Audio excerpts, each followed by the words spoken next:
नए यूनिट का नाम है कैपिटल एंड रेवेन्यू एक्सपेंडिचर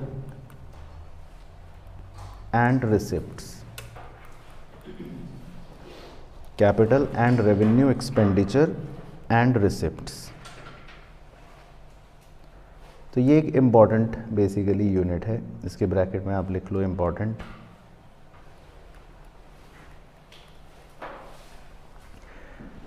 तो बच्चा पूछता है सर इम्पॉर्टेंट क्यों है, क्या इसमें से 10-20 नंबर के क्वेश्चंस आएंगे क्या?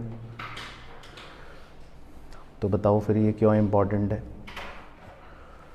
तो इसमें क्वेश्चन तो खैर हो सकता है बस 2 नंबर का ही आए या ज़्यादा से ज़्यादा 4-5 नंबर तक का ही आएगा, लेकिन ये इम्पॉर्टेंट इसलिए है क्योंकि इसमें जो आप सीखते हो बातें या जो पढ़ते हो बातें वो अकाउंट्स के बेस बिल्डिंग के लिए बहुत ज़रूरी हैं। क्योंकि बहुत सारे बच्चे आगे तक भी पहुंच जाते हैं लेकिन उनको यही नहीं पता चलता या पता होता कि कैपिटल या रेवेन्यू एक्सपेंडिचर या रिसिप्ट्स क्या हैं, और फिर थोड़ा सा बेस गड़बड़ रहता है। तो ये चैप्टर अंडरस्टैंडिंग रखने के लिए बहुत इंपॉर्टेंट है। तो इसका नाम है capital and revenue expenditure and receipts, ठीक है। बाकी इसमें हम पढ़ेंगे क्या वो थोड़ा सा इसी के नीचे इंट्रोडक्शन बना लो। हम आपको इसमें 4 बातें पढ़ाएंगे, ठीक है। 4 बातें क्या होंगी वो बता देता हूँ। कैपिटल नेचर में 2 चीज़ें होती हैं, एक होगा कैपिटल एक्सपेंडिचर और एक होगा कैपिटल रिसिप्ट्स, ठीक है। तो ये पढ़ेंगे। इसी तरह रेवेन्यू नेचर के अंदर भी 2 बातें होती हैं, एक होता है रेवेन्यू एक्सपेंडिचर और एक होता है रेवेन्यू रिसिप्ट्स। तो कुल मिलाकर आपको इस चैप्टर में बस 4 टर्म्स पढ़ने हैं, बस ख़त्म हो जाएगा फिर, ठीक है। 4 टर्म्स पढ़ने, तो ये आप बना लो। तो इंट्रोडक्शन, तो कैपिटल एक्सपेंडिचर, कैपिटल रिसिप्ट्स, इसी तरह रेवेन्यू एक्सपेंडिचर, रेवेन्यू रिसिप्ट्स, ये है chapter.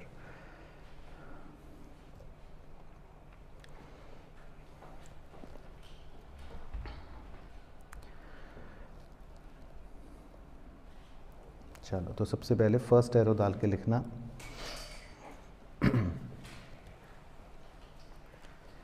Consideration in determining capital and revenue items। इसको आप अंडरलाइन कर लो। Consideration in determining capital and revenue items. तो इसका मतलब ये है कि आपको कैसे पता लगता है कि कोई भी आइटम कैपिटल है या कोई भी आइटम रेवेन्यू है। सर हमने तो रट रखा है ना, कि आपको कैसे पता चलता है कि कोई भी आइटम रेवेन्यू आइटम है या कोई भी आइटम कैपिटल आइटम है ना। तो ज़्यादातर बच्चों ने तो रट रखा होता है, और हालांकि आपको मैं खुद अभी चैप्टर में आगे मैं भी कहूँगा कि रटो, 50% चीज़ें रटनी है, लेकिन फिर भी पता होना चाहिए।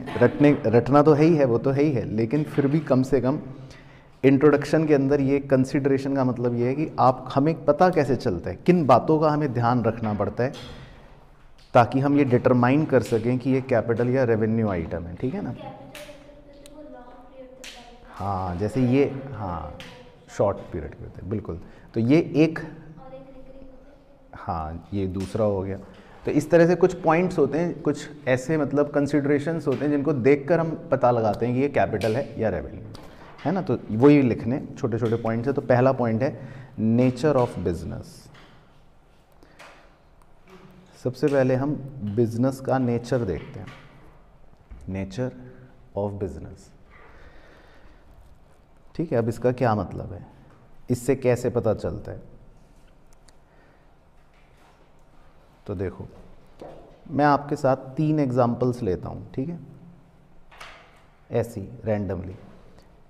एक आदमी है फर्नीचर डीलर, ठीक है। एक आदमी है वो स्टेशनरी की दुकान चलाता है, स्टेशनरी शॉपकीपर। एक आदमी ले लेता हूँ, ये बिल्डर है बहुत बड़ा। अब जो फर्नीचर डीलर है, आप उसकी फैक्ट्री में फर्नीचर को अगर देखोगे तो आप उस फर्नीचर डीलर के लिए फर्नीचर को गुड्स कहोगे या एसेट कहोगे? वेरी गुड, गुड्स कहोगे ना, बिल्कुल सही, क्योंकि उसके लिए ये फर्नीचर एक रेवेन्यू आइटम है। तो हम सबसे पहले किसी भी व्यक्ति का नेचर ऑफ बिजनेस देखते हैं। अब यही फर्नीचर अगर स्टेशनरी दुकानदार के पास रखा होगा तो आप क्या कहोगे? एसेट है। तो आपका नज़रिया बदल जाएगा, फिर आप उसको कैपिटल आइटम कहोगे, है ना। तो यही मतलब एग्जाम्पल है समझाने के लिए। तो इसी तरह मान लो कोई स्टेशनरी शॉपकीपर है, तो उसके पास अगर फर्नीचर रखा होगा तो आप उसको क्या आइटम मानोगे? एसेट, है ना, यानी कैपिटल आइटम। तो वही चीज़ नज़रिया बदलते ही बदल सकती है। तो ये हो गया पहला पॉइंट, समझ आ गया नेचर ऑफ बिजनेस। तो बस इसमें ये एग्जाम्पल बहुत है। बाकी बिल्डर में भी अब तो आप समझ ही गए। मुझे लगा था कि पहला शायद आप गलत बताओगे, मैं बेइज्जती करूँगा, तो फिर मैंने बिल्डर लिखा था, लेकिन उसकी आवश्यकता पड़ी नहीं। तो बिल्डर अगर कोई है तो उसके लिए ऑब्वियसली बिल्डिंग क्या होगी? रेवेन्यू आइटम, क्योंकि उसके लिए फिर वो एक रेगुलर चीज़ है बेचने वाली। तो मतलब हम सबसे पहले किसी भी व्यक्ति का नेचर ऑफ बिजनेस देखते हैं और उसके बिजनेस को देखकर हमें पता लगता है कि भाई ये कैपिटल आइटम है या रेवेन्यू आइटम है। तो क्लियर हो गया पहला कंसिडरेशन, नेचर ऑफ बिजनेस। चलो सेकंड जो मैडम ने बोला, सेकंड होता है रिकरिंग नेचर। रिकरिंग नेचर यानी कि कितनी बार हो रहा है उसका नेचर। रिकरिंग मतलब कि बार बार हो रहा है या नहीं हो रहा। ये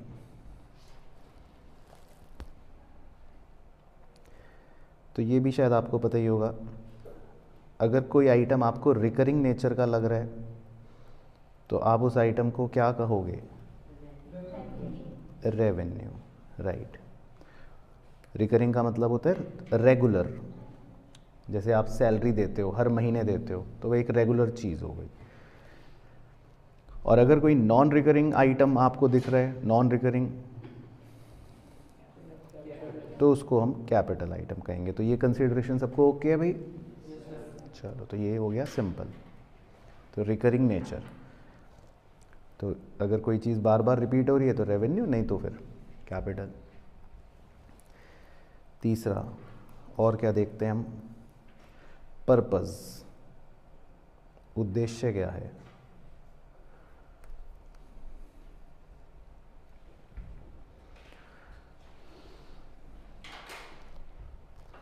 अब जैसे पर्पस में मान लेते हैं कि हमने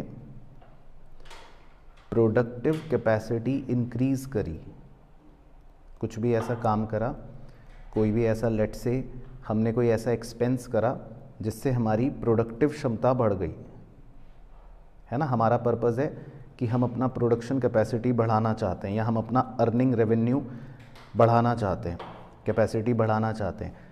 तो इस तरह के नेचर के आइटम को आप कौन सा मानोगे? Capital, very good.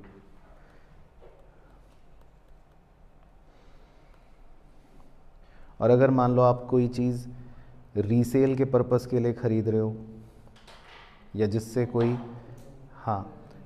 Productive capacity increase नहीं हो रही, या तो फिर आप उस आइटम को किस तरह का मानोगे? रेवेन्यू, है ना। तो बेसिकली ये कुछ कंसीडरेशंस हैं जिनके बेसिस पर हम आइटमों की पहचान करते हैं। तो आप सही बता रहे हो, बिल्कुल सही। तो उसका मतलब आपको भी पता है। तो हम पर्पस देख के भी कैपिटल और रेवेन्यू आइटम का पता लगा लेते हैं। तो प्रोडक्टिव कैपेसिटी अगर बढ़ जाती है तो हम कहते हैं कैपिटल आइटम, नहीं बढ़ती है या फिर हमारा पर्पस बढ़ाने का नहीं है या रीसेल करने का है तो हम कह देते हैं रेवेन्यू आइटम, है ना। तो यहाँ तक क्लियर हो गए तीन। चौथा, मैटीरियलिटी ऑफ अमाउंट इन्वॉल्व्ड, ये भी कभी कभी कुछ लोग कंसिडर करते हैं। अब मैटीरियलिटी वर्ड का मतलब तो आपको पता ही है, इम्पॉर्टेंस ऑफ अमाउंट इन्वॉल्व्ड। तो मान लो आपने 1 रुपये खर्च करा या आपने 1 करोड़ रुपए खर्च करा, तो 1 रुपये खर्च को क्या मान लोगे, रेवेन्यू, और अगर 1 करोड़ रुपए खर्च करा, कैपिटल, है ना। तो ये कई बार आप मनी इन्वॉल्व्ड को भी देखकर आइडिया लगा लेते हो। हालांकि वो अलग बात है कि ये गलत भी हो सकता है। मान लो मैंने 1 रुपये का फर्नीचर खरीदा है, तो फिर क्या होगा, वो फिर तो एसेट हो जाएगा, है ना। और 1 करोड़ रुपए तो मैं सैलरी देता हूँ, तो क्या हो जाएगा फिर, वो रेवेन्यू, है ना। लेकिन ठीक है, अगर वो तो अलग की बात है, वो तो पता होगा तो करेंगे, लेकिन जनरली हम अमाउंट इन्वॉल्व की मटेरियलिटी से भी आइडिया लगा लेते हैं। तो छोटा अमाउंट होता है तो आप कह देते हो रेवेन्यू, मोटा अमाउंट होता है तो आप कह देते हो कैपिटल। तो मतलब अलग अलग ये कंसिडरेशंस हैं, अलग अलग ये पॉइंट्स हैं जिनको हम ध्यान में रखकर किसी भी आइटम को कैपिटल या रेवेन्यू कहते हैं। तो क्लियर हो गया पॉइंट। चलो, तो बस ये मतलब इंट्रोडक्शन था। चलो, तो अब हमें 4 बातें मेन जो हैं वो लिखेंगे 1 बाय 1 हेडिंग डाल के। तो सबसे पहले मैं आपको लिखवाऊंगा कैपिटल एक्सपेंडिचर, ठीक है। तो हम नंबर 1 बड़ी मेन हेडिंग डालेंगे। तो सबसे पहले हम कैपिटल एक्सपेंडिचर के सारे पॉइंट्स लिख लेंगे जो मेरे तर्कश में है। कैपिटल एक्सपेंडिचर कि भाई किन किन खर्चों को हम कैपिटल एक्सपेंडिचर कहेंगे, ठीक है। तो खर्चे की बात हो रही है, ध्यान रखना, कैपिटल एक्सपेंडिचर। तो किन किन खर्चों को कैपिटल एक्सपेंडिचर कहा जाएगा, ये है मुद्दा। चलो, तो लिखते हैं, एक एक एरो डाल के लिख लो, कुछ आपको पता होंगे वैसे तो। सबसे पहला है acquisition of fixed assets, acquisition of fixed asset, आप फिक्स्ड एसेट खरीदते हो, ठीक है। तो बस हाँ हाँ करते रहना। तो ये आपको पता है कि भाई ये कैपिटल एक्सपेंडिचर होता है ना। तो ये तो सिंपल है। तो आपने फिक्स्ड एसेट खरीद लिया, तो इसका मतलब ये कैपिटल एक्सपेंडिचर है। उसके बाद दूसरा है repairs that increase productive capacity, कोई भी ऐसा रिपेयर जिससे प्रोडक्टिव कैपेसिटी बढ़ जाए। तो क्या आप इससे सहमत हो?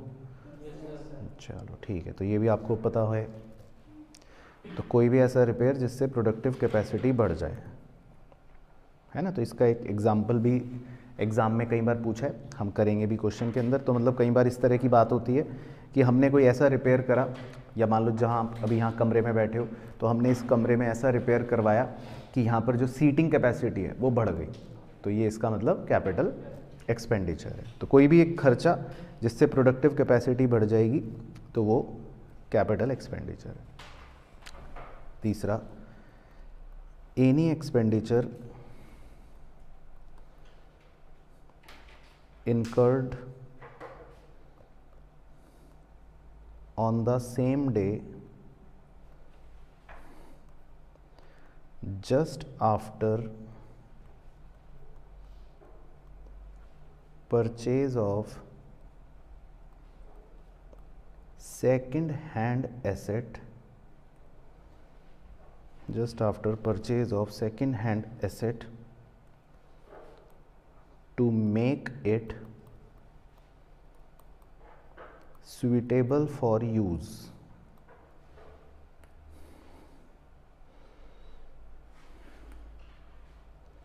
इसमें आप सेकेंड हैंड एसेट को हाईलाइट ज़रूर कर लेना, क्योंकि यहाँ पर सेकेंड हैंड एसेट होना ज़रूरी है। Any expenditure incurred on the same day, और सेम डे को भी अंडरलाइन कर लो।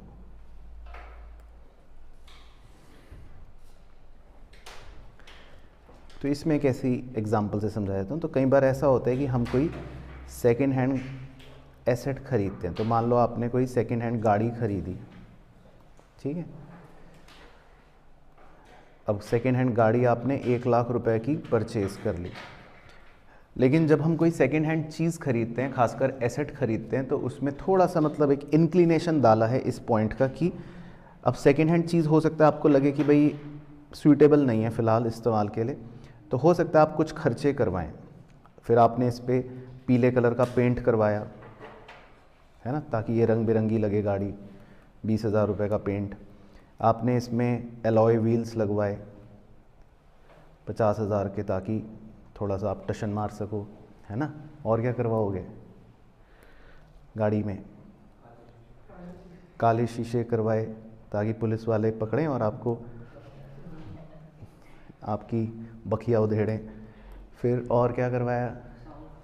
साउंड सिस्टम लगवा लिया ताकि थोड़ा मोहल्ले में आपका रोला चले। और शॉकर तो लगे हुए होते हैं। ये भाई कुछ तो गाड़ी में भी आया होगा, ये थोड़ी ना एक डब्बा खरीद के लाएं। ठीक है, तो मतलब एटसेट्रा लिख लेते हैं, तो समझ गए भाई, आपको मज़ा आ रहा है सोचने में। ठीक है, तो आपने ये सब खर्चे कर लिए उसी दिन, तो अब आपकी गाड़ी तैयार हो गई। तो इन खर्चों को भी मतलब ये माना जाता है कि ये सब भी कैसे खर्चे हैं? कैपिटल एक्सपेंडिचर है। तो मतलब इन सबको गाड़ी की ही कॉस्ट में जोड़ दिया जाएगा टेक्निकली, ये मतलब है। बाकी इसमें सेम डे लिखने का मतलब ये होता है कि आपको उसी दिन खर्चा करना है। ऐसा नहीं कि आप अगले हफ्ते गए और उसके अगले हफ्ते गए या उसके अगले हफ्ते गए, फिर वो कैपिटल एक्सपेंडिचर नहीं होगा। तो जिस दिन आप सामान खरीदते हो, सेकेंड हैंड एसेट खरीदते हो, तो उस दिन जो जो भी खर्चे उसको रेडी टू यूज़ करने के लिए कर रहे हो, तो उनको हम कैपिटल एक्सपेंडिचर मान सकते हैं, है ना। तो ये भी एक पॉइंट है, स्पेशल पॉइंट है। ठीक है, अब इसमें ज़्यादा लिटरल इंटरप्रिटेशन नहीं करनी सेम डे पे। अब अच्छा, एक बार बच्चे ने क्वेरी पूछ ली, कह रहा सर अगर मान लो मैंने 11:59 PM पे गाड़ी खरीदी और मैं 2 मिनट बाद गया रिपेयर करवाने कुछ, तो अब ये तो डे चेंज हो गया सर, है ना। तो फिर क्या ये जुड़ेगा, है ना। तो सेम डे का मतलब बिल्कुल ऐसे लिटरल इंटरप्रिटेशन नहीं करना, मतलब सेम डे मतलब वो एक आपको एक जनरल आइडिया के लिए लिखवाया जाता है, ठीक है। तो खैर मतलब कोई भी खर्चा जो आप सेकेंड हैंड एसेट खरीदने के लिए करने के बाद करते हो, वो भी उसी की कॉस्ट में जुड़ जाएगा, ठीक है। तो ये भी हो गया। उसके बाद नेक्स्ट फोर्थ एरो में लिखना है amount spent on obtaining licence या oblique rights successfully. Amount spent on obtaining licence या राइट सक्सेसफुली। तो इसमें आप लाइसेंस या राइट सक्सेसफुली को हाईलाइट कर लेना। सक्सेसफुली होना बहुत ज़रूरी है। तो अब मान लो आप कोई लाइसेंस या कोई राइट्स खरीदने गए, है ना, सरकार ने मान लो कोई लाइसेंस निकाला कि भाई इस चीज़ का लाइसेंस देना है हमको। अब वो लाइसेंस ऑब्टेन करने के लिए आप पहुंच गए और आपने लेट से 5 लाख रुपए पे करे। तो आपने ये जो 5 लाख रुपए पे करे, तो आपको अगर वो राइट्स मिल गए, सक्सेसफुली का मतलब है कि अगर राइट्स आपको मिल गए, तो फिर इस 5 लाख रुपए को हम क्या मान लेंगे? Capital expenditure. अच्छा, बच्चे का सवाल आता है कि अगर सर राइट्स ना मिले तो रेवेन्यू एक्सपेंडिचर, ठीक है। तो इसीलिए सक्सेसफुली इंपॉर्टेंट है। तो आप लाइसेंस या राइट्स अगर मिले हैं आपको, तभी ये कैपिटल एक्सपेंडिचर माना जाएगा। लेकिन अगर मान लो आपने 5 लाख रुपए खर्च भी कर दिए और राइट्स आपको मिले नहीं, तो फिर वो खर्चा क्या रेवेन्यू एक्सपेंडिचर हो जाएगा, है ना। अच्छा जी, ये हो गया। उसके बाद नेक्स्ट एरो में है, ये भी एक अच्छा पॉइंट है, trial run expenses of new asset. Trial run expenses of new asset, इसमें आप ट्रायल रन एक्सपेंसेस को हाईलाइट कर सकते हो।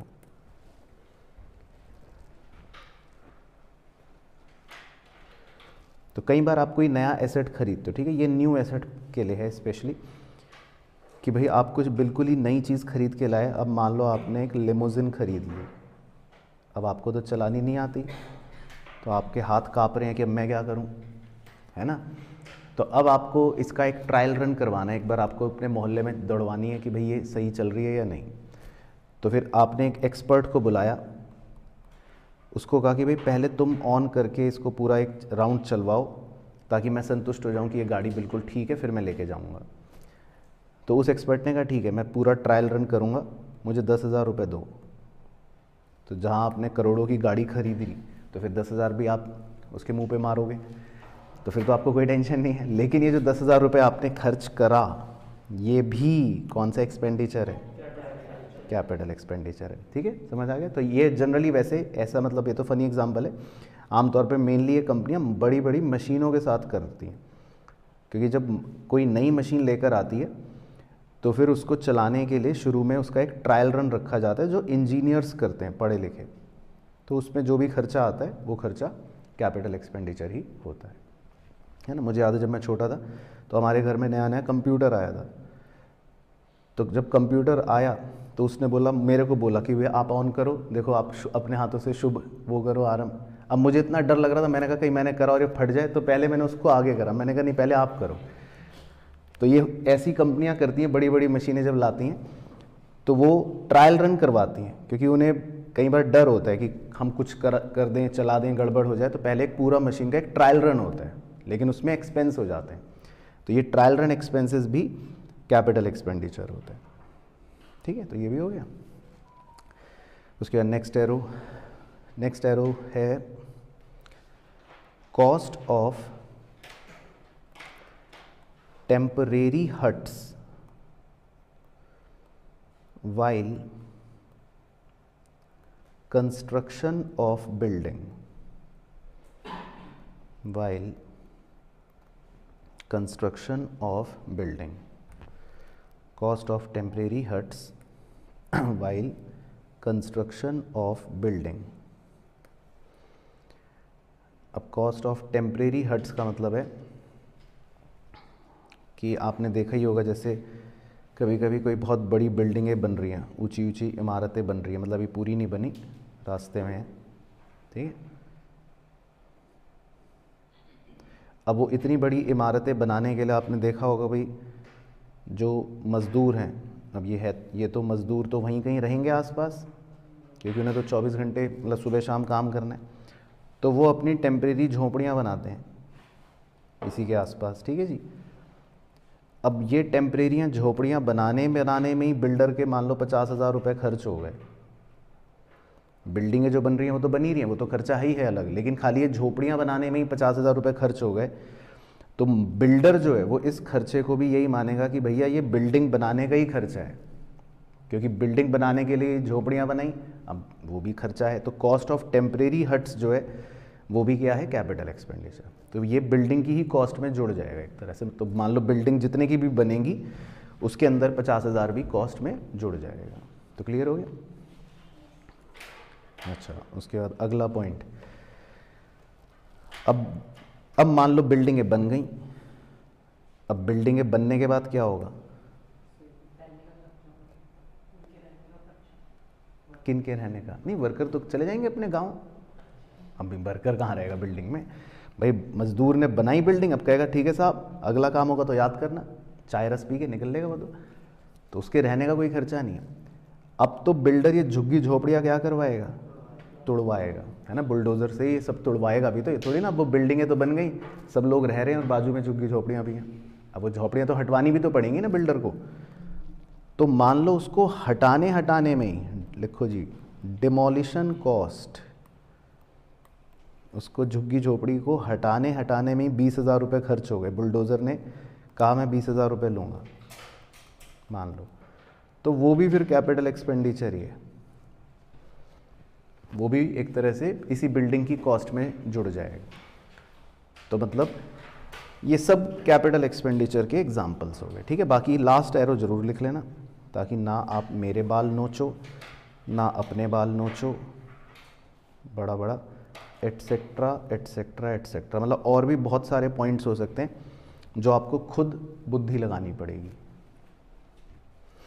ठीक है ना। तो मैंने लेकिन वो अपने तर्कश से सारे पॉइंट्स लिखवा दिए जो आम तौर पे सीए एग्ज़ाम में पिछले 50 वर्षों में पूछे गए हैं, ठीक है। तो पूछे यही जाएंगे, बस थोड़ी बहुत लैंग्वेज घुमा देंगे, लेकिन समझ आ गए सारे कैपिटल एक्सपेंडिचर है ना। बाकी और भी कुछ भी आ सकता है, देखो कहानी का कोई अंत नहीं है, वो कुछ और स्टोरी बना सकते हैं। जैसे मान लो उन्होंने स्टोरी बना दी कि भाई एक सिनेमा हॉल वाला है, उसके बाद 200 लोगों के बैठने की कैपेसिटी है, अब उन्होंने उसमें पीछे एक एक्सटेंशन बनवा दिया जिससे अब 250 लोग बैठ सकते हैं। फिर वो पूछेगा कि ये कौन सा एक्सपेंडिचर है, तो आप क्या कहोगे? कैपिटल, क्योंकि इससे उसकी कैपेसिटी बढ़ गई। तो मतलब आपको स्टोरी याद रखनी है, बाकी क्वेश्चन तो कुछ भी कह सकता है। तो समझ आ गया कैपिटल एक्सपेंडिचर। चलो, तो ये वो हमारा एक तो हो गया मेन पॉइंट। अब लिखते हैं नंबर 2। दूसरा मेन पॉइंट होता है रेवेन्यू एक्सपेंडिचर, क्योंकि वो इसके उल्टे होंगे। ये भी खर्चे हैं लेकिन इनका नाम है रेवेन्यू एक्सपेंडिचर।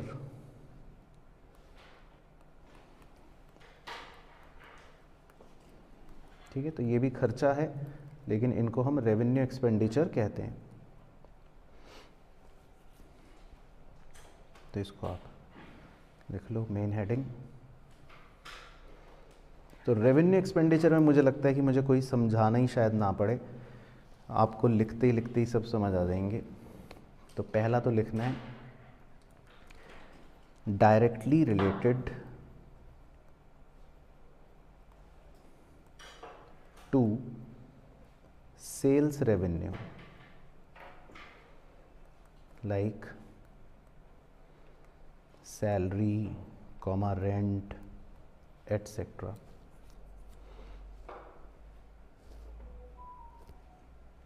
तो रेवेन्यू एक्सपेंडिचर को वैसे बचपन में इसका एक नाम भी होता था, इसको एक्सपेंस कहते हैं। सुना है आपने ये वर्ड एक्सपेंस, है ना। तो रेवेन्यू एक्सपेंडिचर को शॉर्ट में एक्सपेंस भी कहते हैं। तो इसीलिए इसमें मेरे को ज़्यादा मेहनत नहीं करनी, क्योंकि एक्सपेंस तो आपने काफ़ी सुनी रखे हैं ना। तो एक्सपेंस मतलब या रेवेन्यू एक्सपेंडिचर मतलब हो गया कि कोई भी ऐसा खर्चा जो आपके मेन काम से, मेन रेवेन्यू से रिलेटेड है, मेन सेल्स रेवेन्यू से रिलेटेड है। तो आप सैलरी देते हो, आप रेंट देते हो, प्रिंटिंग का खर्चा, स्टेशनरी का खर्चा, मतलब ये सब चीज़ें रेवेन्यू एक्सपेंडिचर हो जाएंगी। दूसरा लिख लो benefit expires within 1 accounting period. तो ये बात आपको पता है ना। रेवेन्यू एक्सपेंडिचर जो है उनका बेनिफिट 1 वर्ष के भीतर भीतर ही खत्म हो जाता है। कैपिटल एक्सपेंडिचर जो है उनका बेनिफिट माना जाता है लंबे समय तक चलेगा। उसके बाद अगला, ये एक अच्छा पॉइंट है, maintenance expenses like white wash. तो ये एग्जाम में काफ़ी बार आया, तो मैं इस पर स्टार लगा देता हूँ। मेंटेनेंस एक्सपेंसेस, ठीक है। अब आपको ये मेंटेनेंस वर्ड बिल्कुल याद रखना है, मेंटेनेंस, मेंटेनेंस एक्सपेंसेस, ठीक है।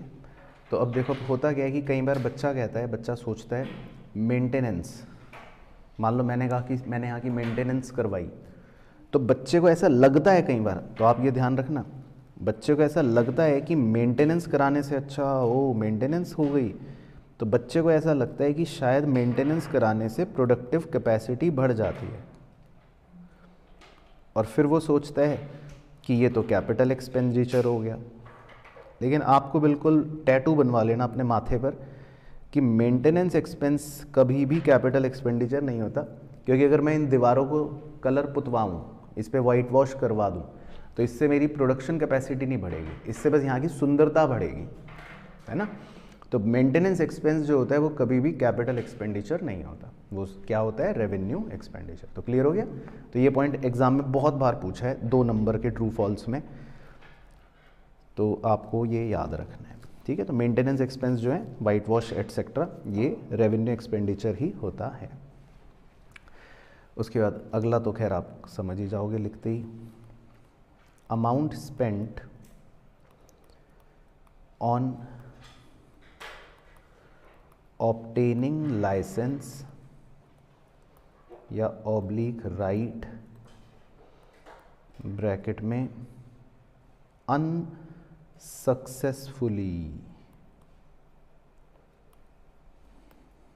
है ना। तो ये तो आप समझ ही गए, वही वो तो ऊपर ही हो गया था ना कवर, कि आपने अगर मान लो कुछ खर्चा करा लाइसेंस ऑब्टेन करने के लिए या राइट्स ऑब्टेन करने के लिए, लेकिन वो राइट्स या लाइसेंस आपको मिला नहीं, तो फिर वो खर्चा रेवेन्यू एक्सपेंडिचर माना जाएगा।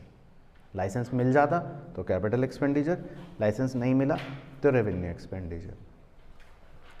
अच्छा, इसमें कई बार क्वेरी आई थी बच्चों की कि सर आपने कहा था 5 लाख रुपए मान लो हमने दिए, तो बच्चे ने कहा सर अगर 5 लाख रुपए आपने दे दिए और आपको लाइसेंस नहीं मिला तो फिर आपको ये 5 लाख वापस भी तो मिलेंगे। तो इस पर आपके क्या विचार है कि मान लो मैंने राइट खरीदने के लिए, लाइसेंस खरीदने के लिए या लाइसेंस ऑब्टेन करने के लिए, लाइसेंस का मतलब समझ गए, ड्राइविंग लाइसेंस की बात नहीं हो रही, मतलब लाइसेंस मतलब होता है कोई प्रोडक्शन करना है, हाँ जैसे मान लो मुझे दवाइयाँ बेचनी है, हाँ, या किसी भी चीज़ का लाइसेंस, तो वो खरीदने, वो लेने के लिए मैंने 5 लाख रुपए मान लो पे करे और मुझे सरकार ने मना कर देगी नहीं आपको नहीं देंगे लाइसेंस। तो मतलब बच्चे का प्रश्न ये था कि सर फिर पैसे जब आपने दिए और लाइसेंस आपको मिला नहीं तो ये वापस भी तो मिलेंगे, नॉन रिफंडेबल होगा। हाँ, तो अगर नॉन रिफंडेबल है हम तभी मतलब कंसिडर कर रहे हैं, अगर वापस मिल जाएंगे फिर तो खर्चा हुआ ही नहीं, है ना।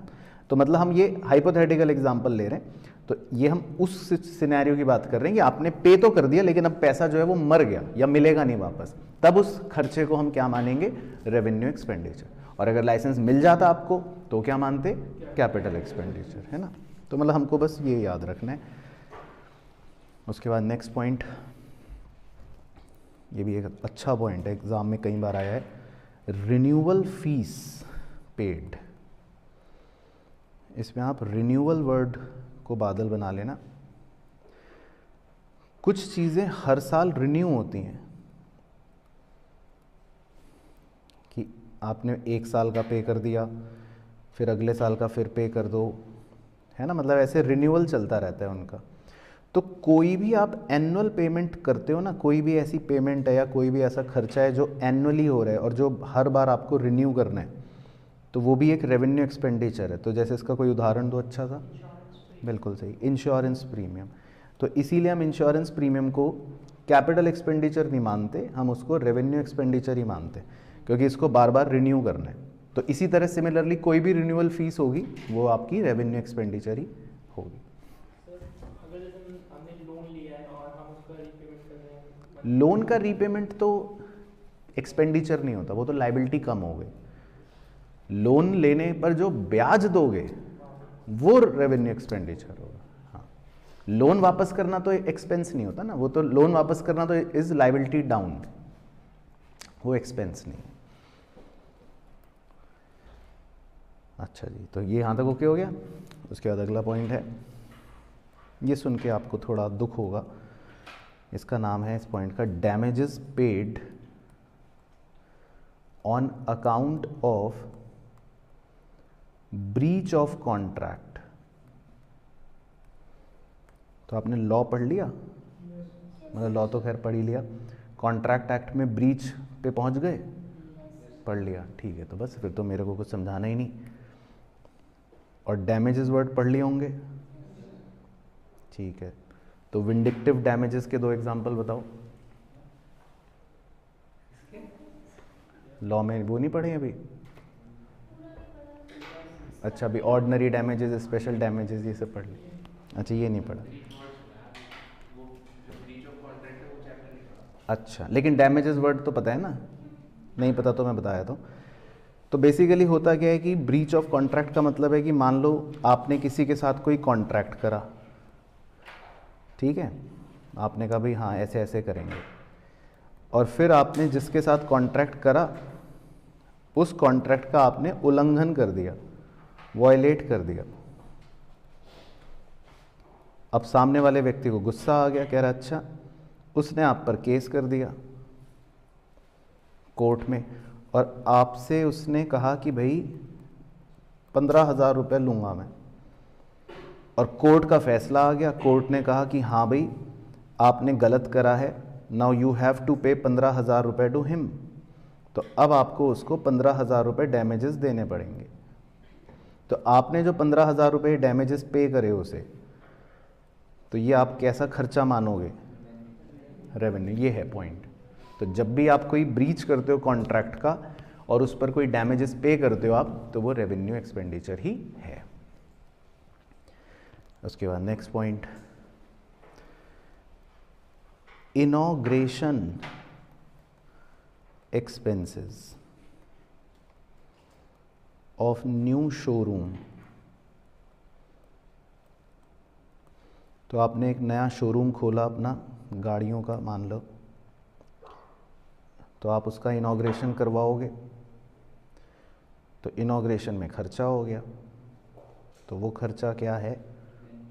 Revenue expenditure. तो क्लियर हो गए? तो ये सब जो खर्चे हैं ये हैं रेवेन्यू एक्सपेंडिचर। तो लिस्ट ओके हो गई रेवेन्यू एक्सपेंडिचर की भी। चलो, तो 2 पॉइंट समझ आ गए, कैपिटल एक्सपेंडिचर और रेवेन्यू एक्सपेंडिचर। ठीक है, तीसरा लिखने से पहले एक स्टार पॉइंट लिखना है। इसमें लिखना है आपको, if revenue expenditure is treated as capital expenditure. ठीक है, मैंने शॉर्ट में लिख दिया RECE। If revenue expenditure is treated as capital expenditure, then it will lead to के बाद एक शब्द आएगा जो अभी खाली छोड़ रहे हैं, it will lead to dash of profits and assets.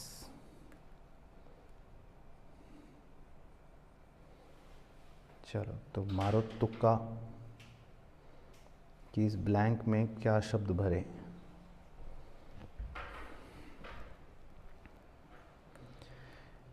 बाकी इसमें कह रहा है कि भाई अगर आप रेवेन्यू एक्सपेंडिचर को कैपिटल एक्सपेंडिचर समझ लोगे तो इससे प्रॉफिट्स का और एसेट्स का डैश हो जाएगा,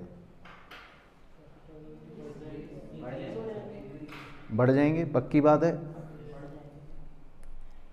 ठीक है, तो सही मारा तुक्का। तो बढ़ने के लिए लिखना है, it will lead to overstatement of profits and assets. तो ये शब्द लिखना है,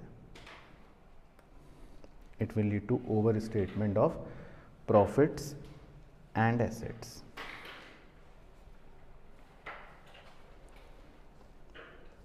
अच्छा, फिर भी मैं समझा देता हूं इन केस किसी को नहीं समझ आया कि सर क्यों, आप कैसे कह सकते हो। तो देखो जी, रेवेन्यू एक्सपेंडिचर किसे कहते हैं? मान लो मेरे पास ग्रॉस प्रॉफिट है 1,000 रुपये, तो P&L के डेबिट साइड पर आप जितने भी खर्चे लिखते हो, मान लो रेंट, मान लो सैलरी, या मान लो कुछ भी के, तो इन सब को क्या बोलते हैं? इन सब आइटमों को जो P&L में हम डेबिट में लिखते हैं, एक्सपेंस या रेवेन्यू एक्सपेंडिचर, राइट। अब मान लो आप अगर इन 3 खर्चों के बाद ये देखो कि हमारा नेट प्रॉफिट का क्या आंसर आएगा, तो बताओ क्या आंसर आएगा? 400, राइट। और मान लो ये मेरी एक बैलेंस शीट है, ऐसी फर्जी बैलेंस शीट बना रहा हूँ, मतलब कुछ भी मनगढ़ंत आइटम लिख रहा हूँ, कैपिटल 100 और मशीन 100, ठीक है। तो ये मान लो मैंने एक ऐसी डेमो करा। अब क्वेश्चन ये कह रहा है या पॉइंट ये कह रहा है कि अगर हम किसी रेवेन्यू एक्सपेंडिचर को कैपिटल एक्सपेंडिचर ट्रीट कर लेते हैं, तो मैं आपकी आंखों के सामने एक करके दिखाता हूँ कि मान लो ये जो के है 300 रुपये वाला, इस रेवेन्यू एक्सपेंडिचर को अगर मान लो मैं कैपिटल एक्सपेंडिचर समझ लेता तो फिर मैं इसको पीएनएल में ना लिखता, और फिर तो इसको कैपिटल एक्सपेंडिचर समझ के मैं बैलेंस शीट के एसेट में लिख रहा होता, क्योंकि कैपिटल एक्सपेंडिचर को तो हम एसेट लिखते हैं। तो मेरे ऐसा करते ही, मेरे ये गलती करते ही, अब आप देखो नेट प्रॉफिट का रिवाइज्ड आंसर कितना आना शुरू हो जाता, 700 आना शुरू हो जाता। तो इसका मतलब आपके प्रॉफिट्स बढ़ गए और आपकी एसेट साइड का टोटल भी कितना आना शुरू हो गया, 400, यानी एसेट साइड भी बढ़ गई। तो इसका मतलब ये है कि जब भी आप रेवेन्यू एक्सपेंडिचर को कैपिटल एक्सपेंडिचर ट्रीट करोगे तो आपके प्रॉफिट्स भी बढ़ जाते हैं और एसेट्स भी बढ़ जाते हैं। तो क्लियर हो गया? चलो ये तो हो गया पहला सितारा, और एक सितारा और है दूसरा। तो दूसरे में लिखना है security deposits and advances are neither capital expenditure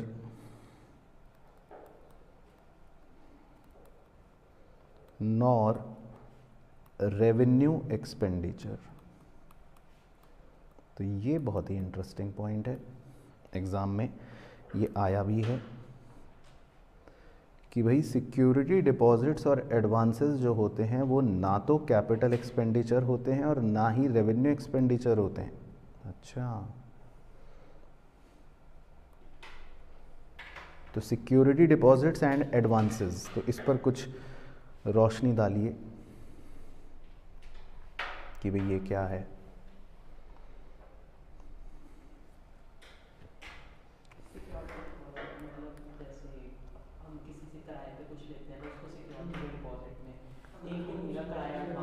हाँ, तो आपने अपने घर में वाईफाई लगवाया है कनेक्शन, टेलीफोन कनेक्शन तो खैर अब नहीं लगते जनरली, तो उसने वो लगाया होगा रूटर पूटर कुछ जो भी होता है।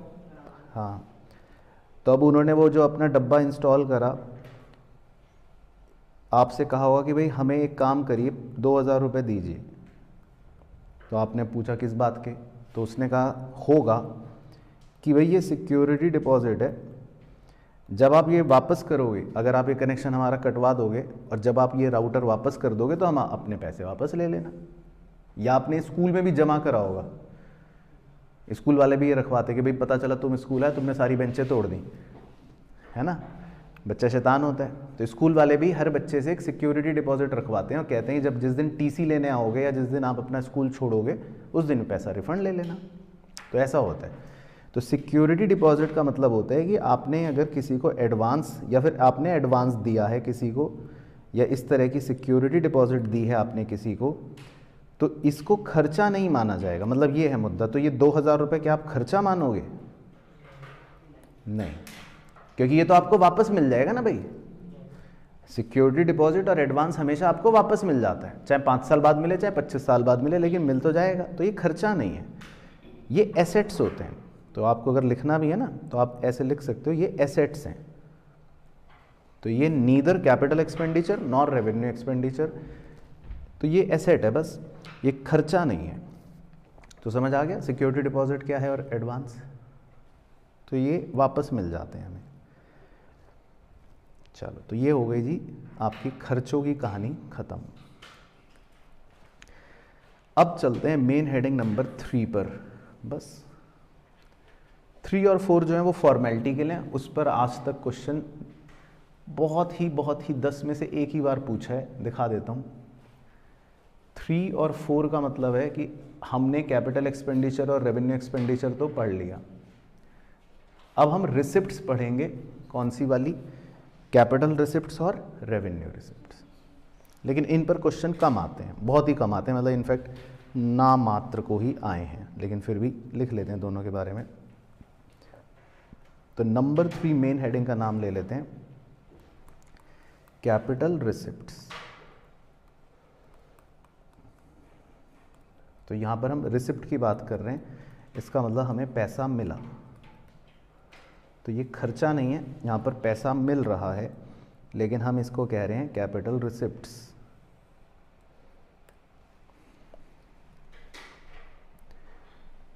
तो कैपिटल रिसिप्ट्स किसे कहेंगे बताओ जी।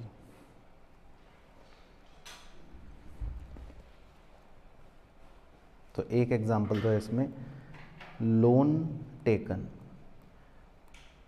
ब्रैकेट में लिख लो शॉर्ट टर्म और लॉन्ग टर्म। तो जब भी आप लोन लेते हो तो इसको क्या बोलते हैं, कैपिटल रिसिप्ट, क्योंकि लोन लेने का मतलब है आपकी लायबिलिटी बढ़ गई। इनफैक्ट आपने अगर याद हो, आपको 12th में आप ये चैप्टर पढ़ते थे गवर्नमेंट बजट, उसमें भी ऐसी डेफिनेशनें रटी होंगी आपने कि capital receipts are those receipts which either increase liability और रिड्यूस एसेट, है ना। तो जिन भी रिसिप्ट से आपकी लायबिलिटी बढ़ रही है वो कैपिटल रिसिप्ट्स होते हैं। तो जैसे आपने लोन लिया, ये कैपिटल रिसिप्ट है। या फिर दूसरा लिख लो शेयर कैपिटल रेज्ड,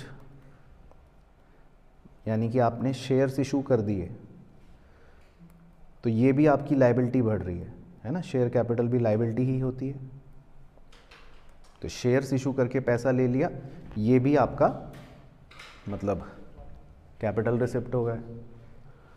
और कोई एग्जांपल?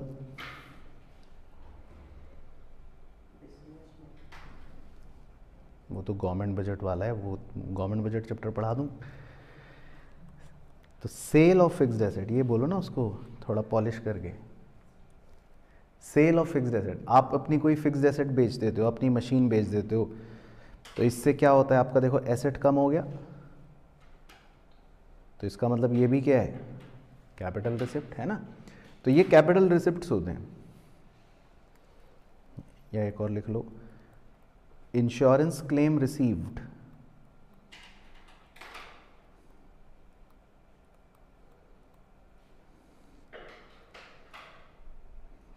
तो सर ये इससे क्या हुआ, इसको क्यों कह रहे हो कैपिटल रिसिप्ट,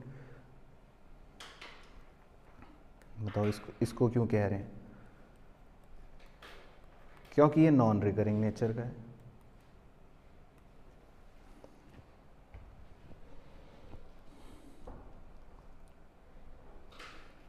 है ना, एटसेट्रा। तो मतलब कुछ भी हो सकते हैं, लेकिन मेनली जो ऊपर लिखे आपने 2-3 वो ही हैं, बस आपका काम उसी से हो जाएगा। तो कैपिटल रिसिप्ट्स मतलब मेनली हो गए जिनसे लायबिलिटियाँ बढ़ रही हैं आपकी, या फिर आपका एसेट कोई कम हो रहा है। बाकी ये नॉन रिकरिंग नेचर के भी होते हैं रिसिप्ट्स, वो भी कह सकते हैं हम, तो इनको बोल देते हैं कैपिटल रिसिप्ट्स। ठीक है, चलो उसके बाद लास्ट है नंबर 4। नंबर 4 है रेवेन्यू रिसिप्ट्स। रेवेन्यू रिसिप्ट्स, तो रेवेन्यू रिसिप्ट्स तो बहुत सिंपल है, क्योंकि इन्हें आप पीएनएल अकाउंट में या ट्रेडिंग अकाउंट में देख चुके हो, लिखा जाता है रेवेन्यू रिसिप्ट्स को। तो जैसे इसमें आप लिख लो क्या होगा, receipts from sale of goods और सर्विसेज, यानी कि आप अपनी गुड्स या सर्विस बेचते हो, उससे जो आपको पैसा मिला, है ना, मतलब सेल, जिसको आप सेल कहते हो सिंपल भाषा में, है ना। तो ये आपकी रेवेन्यू रिसिप्ट होती है, सेल करना। दूसरा लिख सकते हो आप interest income, comma dividend income, comma bad debt recovered, etcetera.